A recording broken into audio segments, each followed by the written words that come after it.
Do you know? Is it over 2,000 records you've played on? See, something like that. I mean, Fucking wild. When my book came out, they found 1,500, and they didn't really look that hard. There's a whole bunch of overs. It's probably about 2. Yeah. But I stopped doing sessions like 25, 30 years ago, man. I mean, occasionally if somebody wants me to do a solo or a friend of mine asks me to do something, I don't charge them. I'm like, whatever. Give it to charity or don't pay me at all. Buy me a cheeseburger or something. I don't do like, I need you from 12 till 6 on this record.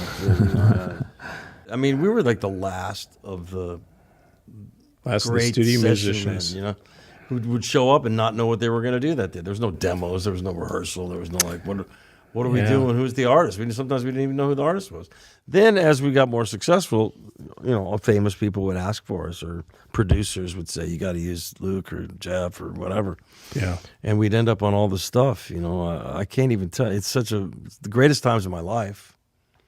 Going from studio to studio, like some of the shit we'd get up to, man. Like if we knew somebody, like if we worked from 12 to 6 and we had the night off and we knew somebody had a 7 o'clock, we'd fuck with them and try to make them late. Cartage guys would be outside trying to get the gear like this. Sometimes you just move my shit from one room into the next. Yeah, just... There's always somebody in here 24 hours in the... That was when the cartage business was a cottage industry. Yeah. R&R. Those guys were making more money than the band. I bet. Hey, man, Jamo's retired with millions in Lake Havasu. Jamo. I just shake I'm my sure head. I paid for a lot of that. Yeah, I'm sure you did. Indirectly. The other thing that people don't talk about that happened in studios that it's something that bothers me, but I would watch someone show up, and 2 things. First, if you saw, because I'd get there for the setup, and you'd see the cartage cases that were in the hallway, and you'd know what kind of day you were going to have. Right. If I saw your cases, I wouldn't know who I was going to be playing with. So I walked down the hallways and saw whose trunks were in the hallway. Luke's on the date or whatever, and you go, oh, cool, I got to remember the last time I saw him. I'm going to fuck with him or do this. Or Leland, he's always doing something. But they would show up with maybe a lyric and maybe a melody and something. And to me, you guys wrote the song. I mean, there's most a of the ambiguity groove. to that. No, they changed the rules now. Now, if you plug in the drum machine, you get songwriters credit. There were so many hooks that I would watch you specifically do. Like somebody would just say, Luke, just play on they this. just give you a chart that says G, E minor, A minor, D. Play this, and then you'd leave, and they would take those pieces and make the song. It always has bothered me. That's something that's never been credited. Well, they made it. They corrected it now. Now everybody gets a piece, Well, now there's 26 writers on a Taylor Swift song, but I mean... Right. Yeah. You know what I mean? That's what I'm saying. I mean, if the rules applied the way they are now, from like all the hooky stuff and how rewriting these songs for people that would come in with an acoustic guitar or sit at a piano and sing their song. Before there was demos at home and all this stuff, And then we'd sit there and go, okay, how are we going to...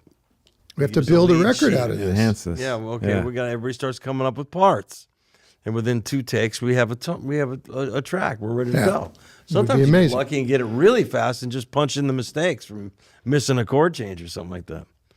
When Jeff was playing, or some of the great drummers that we've all got a chance to, really, if they had a great take, everything else was fixable.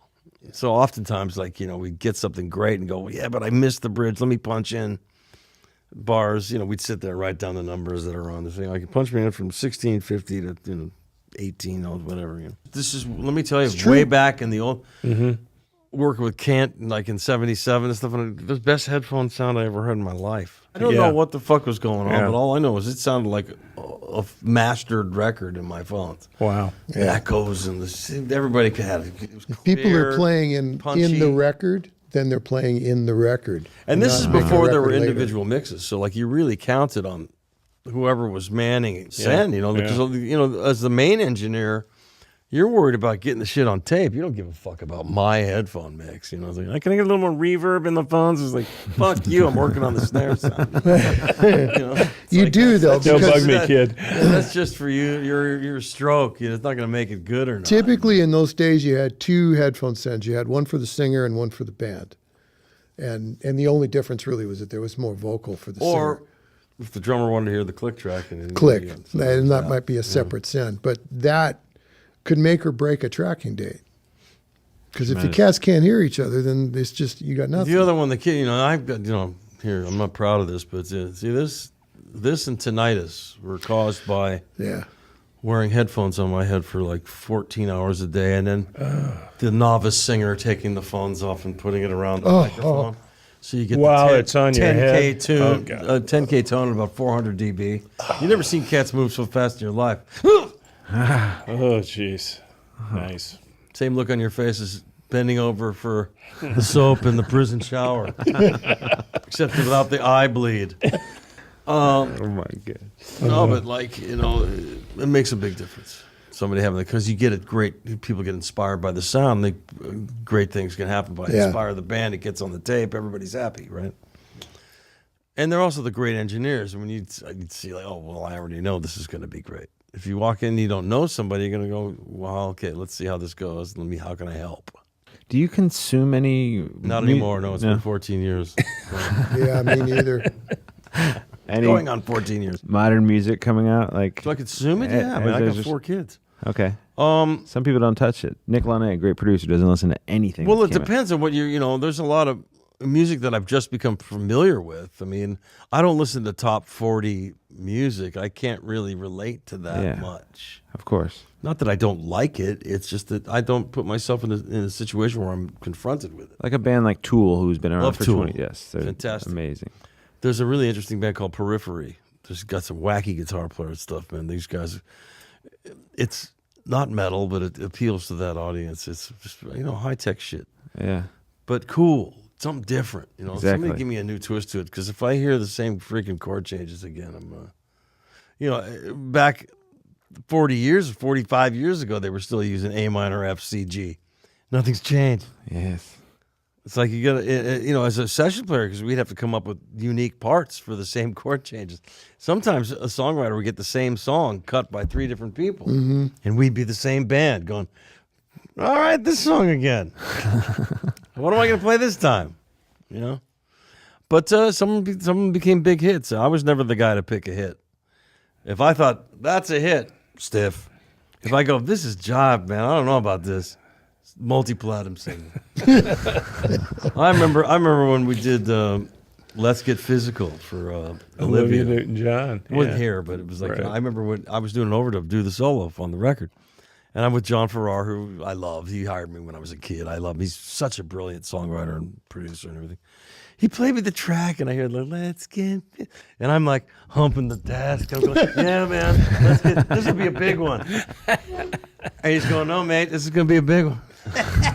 Said Steve Kipner wrote is a great songwriter, and I made fun of it. It's a huge, massive record. I just have to laugh. Beat it. When I heard the lyrics to Beat It, I went to Quincy. I go, you're kidding me, right? You're kidding me.